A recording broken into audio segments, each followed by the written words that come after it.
was going to show you. I don't know if you can see it. Let's see. Okay.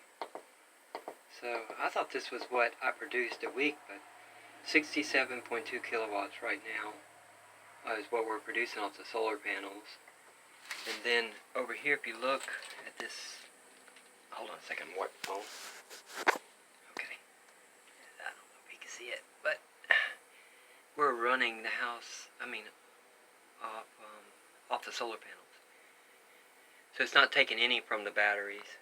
And it's 22.0 amps going into the battery. So it's just kind of drawing what it needs to trickle charge the batteries. Let's see. This thing's so hard to figure out. 117, let's see, 17 volts PV coming in. 17.8 amps is what it's drawing.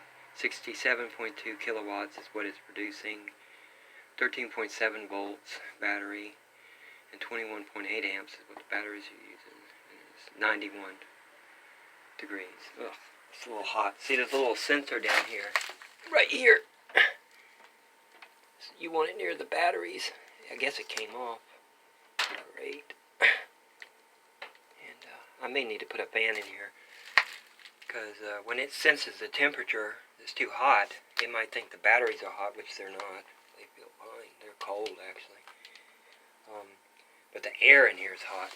That's the thing, and that's what it's sensing. It's got some Freon in it, probably. And here's addition. Put a charger here. And the windmill. I checked it yesterday. It was putting out 12 volts. But I need an amp gauge. I need to install an amp gauge to see how many amps that is actually putting out. I had a problem with the terminals on here. They were getting warm, some of them. And turns out that was messing with my system.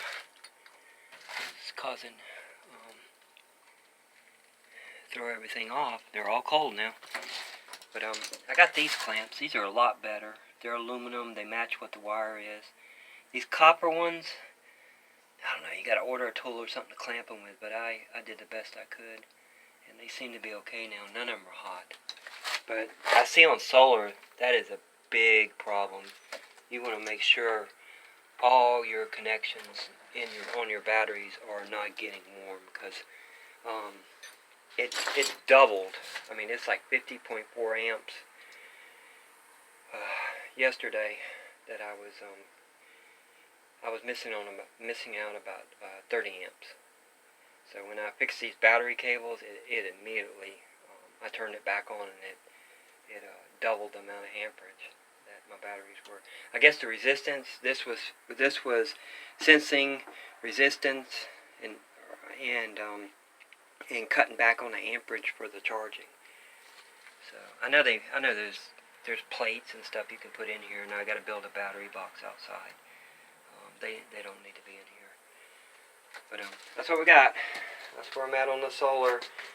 And I'm happy with the windmill. I think I would have rather got the one generator. Sorry, I got to clean up out here.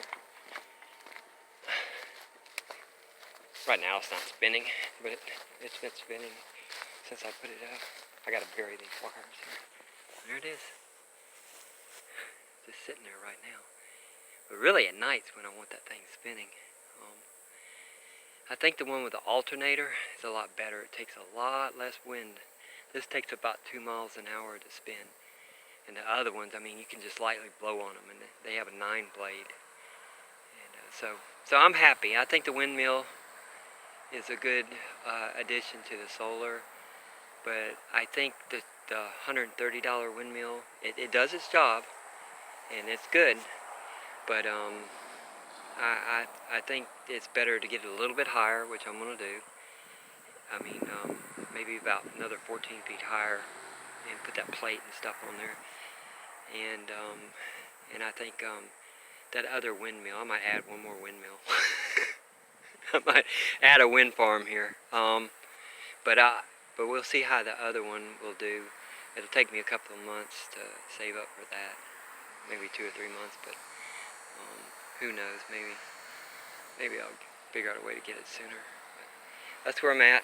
Alright, thanks everyone. Bye.